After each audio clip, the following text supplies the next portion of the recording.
Halo semua, balik lagi bareng aku Firly.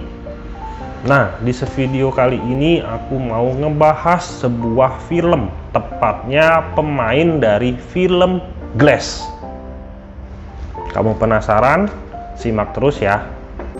Nah teman-teman, dari film Glass ini ada suatu peran atau pemain yang bernama Mr. Glass teman-teman.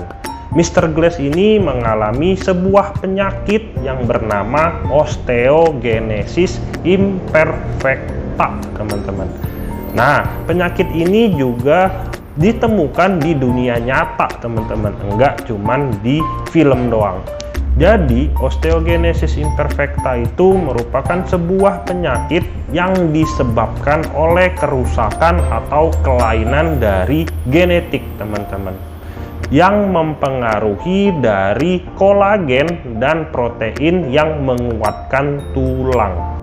Tetapi teman-teman, penyakit ini bisa dibilang merupakan penyakit langka atau jarang terjadi. Menurut referensi yang aku baca, perbandingannya itu 1:20.000 kelahiran. Jadi dari 20.000 kelahiran cuman ada satu yang mengalami osteogenesis imperfecta ini teman-teman. Nah, karena adanya kelainan genetik ini, di kebanyakan kasus si pasien akan mudah patah dari tulangnya dibandingin dengan orang yang normal. Jadi misalnya dianya kepentok dikit, dia patah tulangnya. Jatuh yang nggak terlalu kuat, dia patah teman-teman. Jadi kalau diibaratin kayak sebuah kaca teman-teman, dimana mudah pecah atau rapuh. Terus apa bisa sembuh dari penyakit ini? Jujur aja untuk sekarang itu nggak ada obat ataupun penanganan untuk menyembuhkan total dari penyakit ini. Perawatan atau penanganan hanya bertujuan untuk menguatkan dari si tulang ataupun untuk merawat dari keluhan yang dialami. Jadi si pasien akan mengalami penyakit ini selama hidupnya.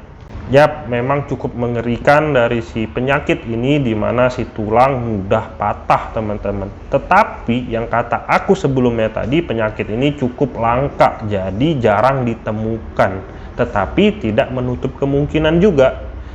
Oke, itu dulu untuk video kali ini. Aku cuma mau sekedar sharing doang tentang suatu penyakit yang menurut aku unik di sebuah film teman-teman. Dadah.